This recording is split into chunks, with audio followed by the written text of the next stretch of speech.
हाय दोस्तों, स्टडी ज्ञान दर्शन में आपका स्वागत है। चलिए आज हम करते हैं क्लास 7 खान पान की बदलती तस्वीर। पाठ है 14। इस पाठ में मैं एक छोटी सी समरी बता देती हूँ कि इस पाठ में खान पान की बदलती तस्वीर के बारे में बताया गया है कि हमारे हिंदुस्तान में किस प्रकार से खान पान बदल रहे हैं, लोगों का रहन सहन बदल रहा है। हम नौकरी करने के लिए, बिजनेस करने के लिए एक राज्य से दूसरे राज्य में जा रहे हैं, वहाँ के खान पान को अपना रहे हैं। और जो चीजें हम पहले नहीं खाते थे और अब वो चीजों का इस्तेमाल होता जा रहा है। आजकल हम फास्ट फूड का इस्तेमाल बहुत ज्यादा करते हैं। चाइनीज फूड का भी हम इस्तेमाल बहुत ज्यादा करते हैं, जो हमारे स्वास्थ्य के लिए हानिकारक है। जैसे कि पिज्जा है, बर्गर है, नूडल्स है, मैगी है। इन चीजों का इस्तेमाल बहुत ज्यादा हो रहा है। और जो चीजें हम पहले खाते थे, जो हमारे राज्य में ज्यादा प्रसिद्ध रहती थी, उन चीजों को हम अभी नजरअंदाज करते जा रहे हैं। तो हम अपनी संस्कृति, अपने खान पान को बदलते जा रहे हैं। तो इसलिए हमें ऐसा नहीं करना चाहिए। हाँ, इसमें फायदा तो है, हम दूसरे राज्य का अपने राज्य में, दूसरे देश का अपने देश में खान पान खा रहे हैं। हो रहा है, एकता बढ़ रही है लोगों में। लेकिन उसके साथ साथ हम अपने पुरानी चीजों को भूलते जा रहे हैं। तो ऐसा नहीं करना चाहिए। हमें अपनी चीजों को हमेशा याद रखना है, अपने जीवन में उतारना है।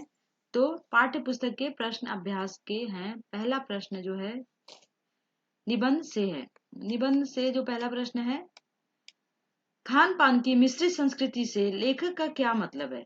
अपने घर के उदाहरण देकर इसकी व्याख्या करें। खान पान के बारे में पूछा गया। मिश्रित मतलब मिक्स संस्कृति। हमारे घर में अलग अलग तरीके के खान पान बनते हैं। जैसे कि हम इडली डोसा भी खाते हैं। अगर आप नॉर्थ के हैं, उत्तर प्रदेश के हैं, और आप साउथ में आके रहते हैं, तो आपके घर में इडली डोसा भी बनता है, चावल दाल भी बनता है।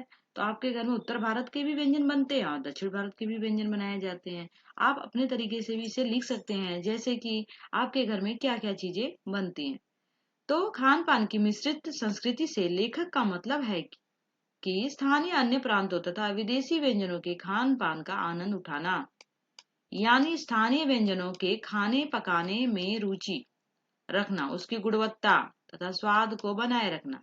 इसके अलावा अपने पसंद के आधार पर एक दूसरे प्रांत को खाने की चीजों को अपने भोज्य पदार्थ में शामिल हम करते हैं। हम अपने भोज्य पदार्थ में अलग प्रकार के अलग अलग व्यंजन को हम अपने भोज्य पदार्थों में पकाते भी हैं, खाते भी हैं, घरों में इस्तेमाल भी करते हैं। तो इस तरीके से जो है, इसमें देखिए अगला इसका उत्तर आगे भी है। भारत में चाव से खाए जाते हैं। उत्तर भारत में ढाबे के व्यंजन भी सभी जगह पाए जाते हैं। यहाँ तक कि पश्चिम सभ्यता के व्यंजन जो बर्गर है, नूडल्स का चलन बहुत ज्यादा बढ़ता जा रहा है। हमारे घर में उत्तर भारतीय और दक्षिण भारतीय दोनों प्रकार के व्यंजन तैयार होते हैं। मसलन मैं उत्तर भारतीय हूँ। हमारे घर में भोजन में रोटी, चावल, दाल बनती है। लेकिन इन व्यंजनों से ज्यादा इडली, सांबर, चावल, चने, राजमा, पूरी, आलू, बर्गर, ये सारी चीजें पसंद की जाती है, बनाई भी जाती है। यहाँ तक कि हम यह बाजार से ना लाकर घर पर ही बनाते हैं। इतना ही नहीं, विदेशी व्यंजन भी बड़ी रुचि से खाते हैं। लेखक के अनुसार यही खान पान की मिश्रित संस्कृति है। खान पान की मिश्रित संस्कृति का मतलब यह है कि अलग अलग प्रदेशों के भोजन, विदेशों के भी भोजन हम सभी अपने घरों में पकाते हैं, खाते हैं और इसे पसंद भी करते हैं। इसमें ये भी उसी उत्तर का भाग है। उत्तर थोड़ा बड़ा है क्योंकि इसमें पूछने का तरीका अलग है। खान पान में बदलाव से होने वाले फायदों के बावजूद लेखक इस बदलाव को लेकर चिंतित है। एक तरफ तो यह भी है कि हम इस संस्कृति से एकता बढ़ रही है, लेकिन दूसरी तरफ लेखक चिंतित भी है। ये मिश्रित संस्कृति से हमें अपनाने से नुकसान भी हो रहे हैं, जो निम्न है। पहला है, स्थानीय व्यंजनों का चलन कम होता जा रहा है। हमारे प्रदेश के व्यंजन हम कम खाते हैं, बल्कि दूसरे जगहों के हम अधिक खाने लगे हैं, जिससे नई पीढ़ी स्थानीय व्यंजनों के बारे में जानती ही नहीं है। दूसरा, खाद्य पदार्थों में शुद्धता की कमी होती जा रही है, मिलावटीपन ज्यादा है।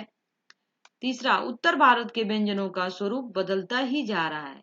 नॉर्थ इंडिया, उत्तर भारत के व्यंजन जो है वह बिल्कुल उसका स्वरूप, उसका आकार बदलता जा रहा है और लोग दूसरे दूसरे प्रदेश के व्यंजनों को ज्यादा महत्व देते हैं। आने वाली नई पीढ़ियां जो है अपने प्रदेश के व्यंजनों को भूलती जा रही है। प्रश्न 2 है, खान पान में बदलाव के कौन से फायदे हैं? फिर लेखक इस बदलाव को लेकर चिंतित क्यों है? खान पान में बदलाव से निम्न फायदे हैं। एक प्रदेश की संस्कृति का दूसरे प्रदेश की संस्कृति से मिलना, एक स्टेट दूसरे स्टेट के संस्कृति से मिलती है, यह फायदा है। दूसरा है राष्ट्रीय एकता को बढ़ावा मिलता है, हमारे राष्ट्रीय एकता को बढ़ावा।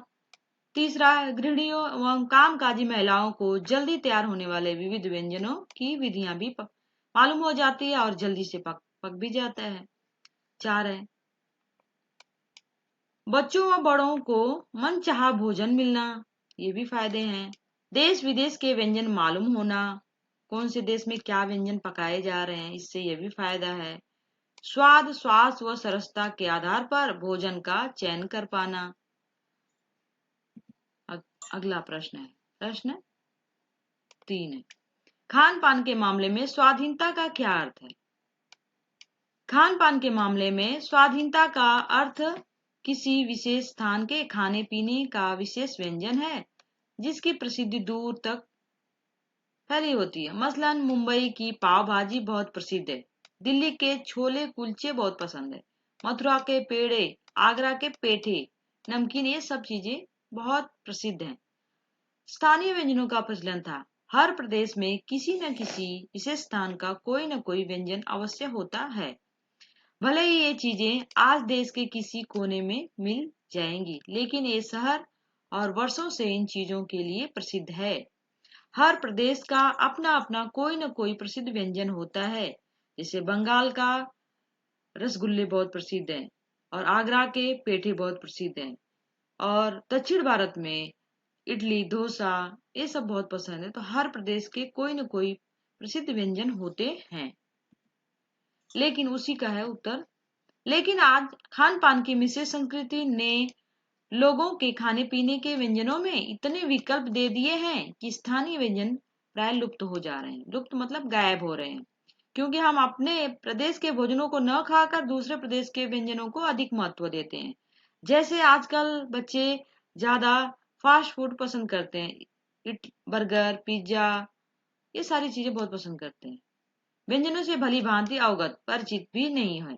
दूसरी तरफ महंगाई बढ़ने के कारण इन व्यंजनों की गुणवत्ता में कमी होने लगी है।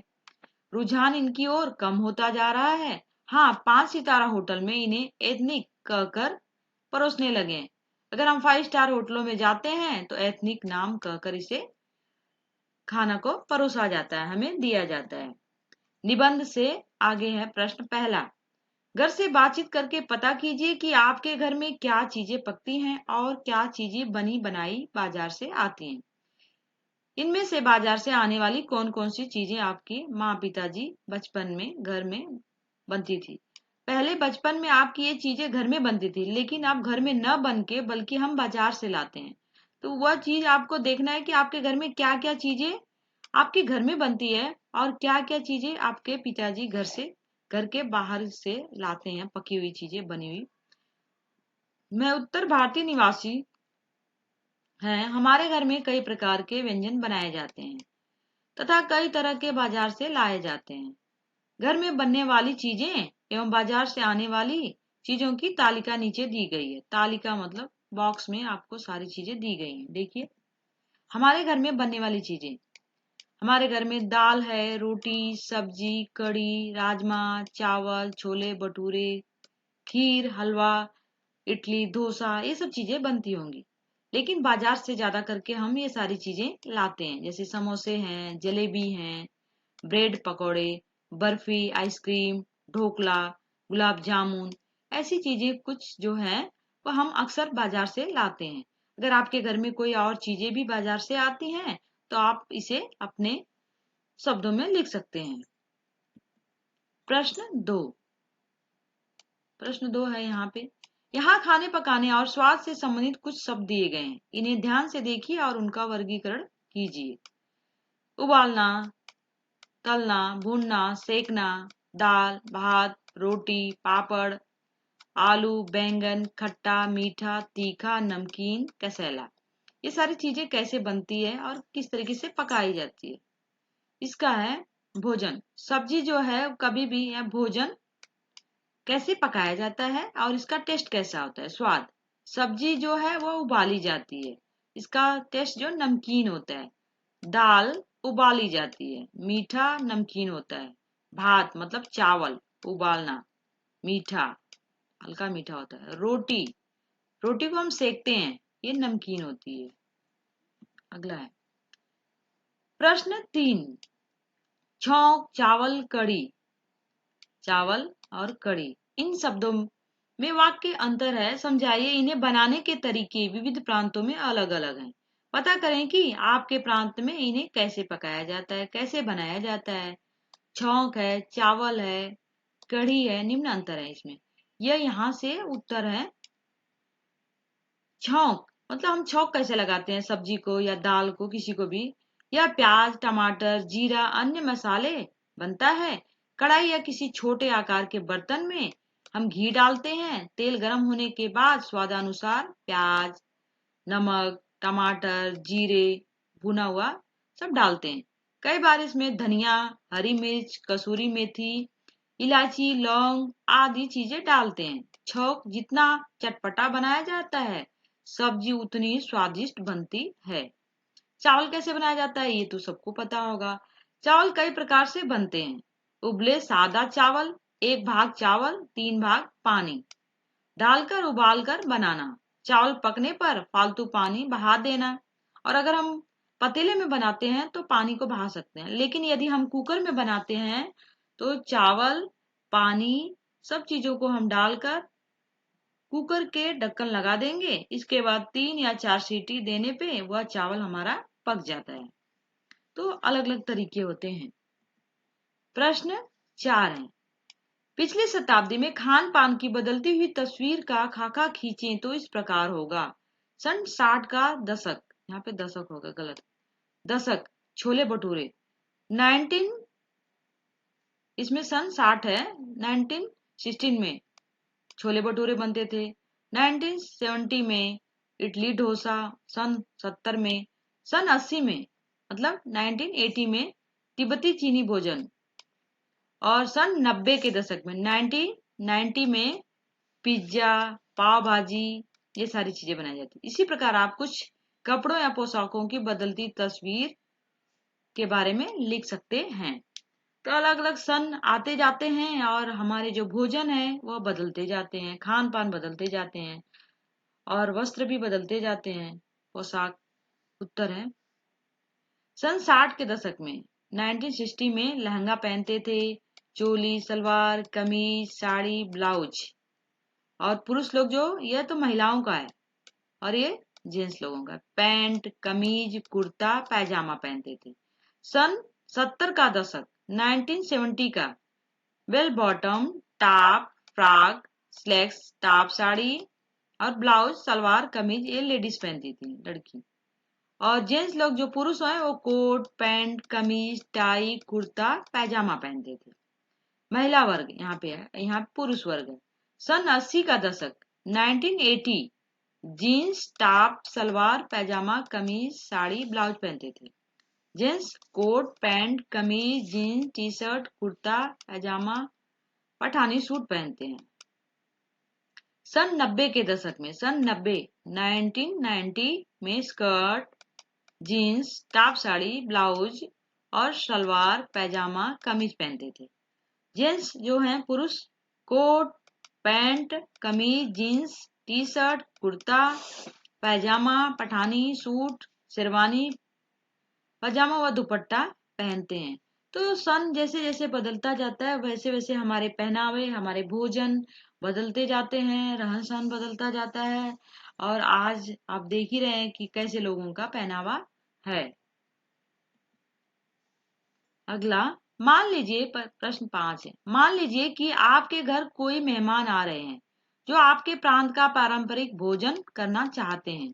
उन्हें खिलाने के लिए घर के लोगों की मदद से व्यंजन की सूची, मेन्यू बनाइए कि अगर मेहमान आएंगे गेस्ट तो हम क्या क्या उनको बनाएंगे।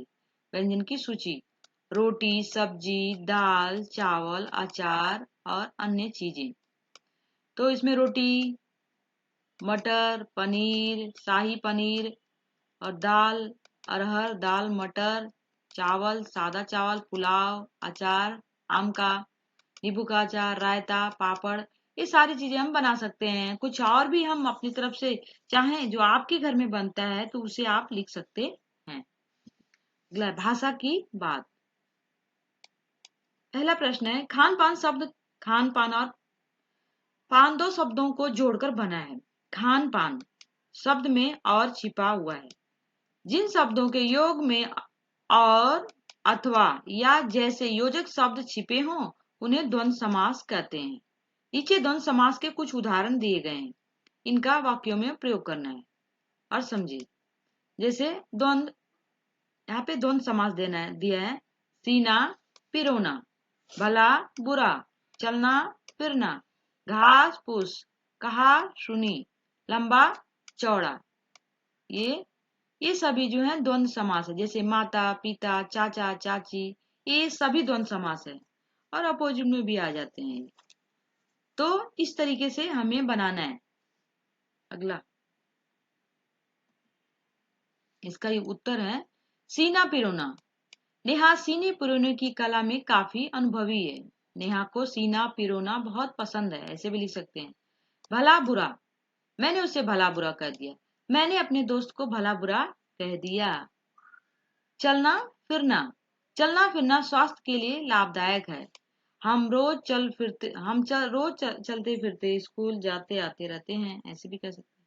लंबा चौड़ा, धनी राम का व्यापार लंबा चौड़ा है। मोहन का व्यापार लंबा चौड़ा है। कहा सुनी, सास बहू में खूब कहा सुनी हो गई। आज मेरे माता पिता में कहा सुनी हो गई। घास फूस, उसका घर घास फूस का बना है। पशु घास फूस खाते हैं। प्रश्न 2, कई बार एक शब्द सुनने या पढ़ने पर कोई और शब्द याद आ जाता है। आइए शब्दों की ऐसी कड़ी बनाएं। नीचे शुरुआत की गई है, उसे आप आगे बढ़ाइए। कक्षा में मौखिक सामूहिक गतिविधि के रूप में भी इसे दिया जा सकता है।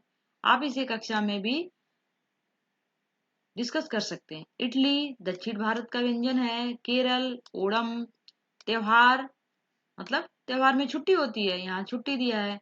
और आराम हम किस पे करते हैं, आराम मतलब कुर्सी पे। तड़ताल नहाना। नटखट, नटखट जो होता है वो बालक होता है। चंचल बालिका होती है। यहाँ से ये आपका उत्तर है, ये उत्तर है। तो पूरे प्रश्न खत्म हो गए। Thank you for the watching. Like share subscribe कीजिए।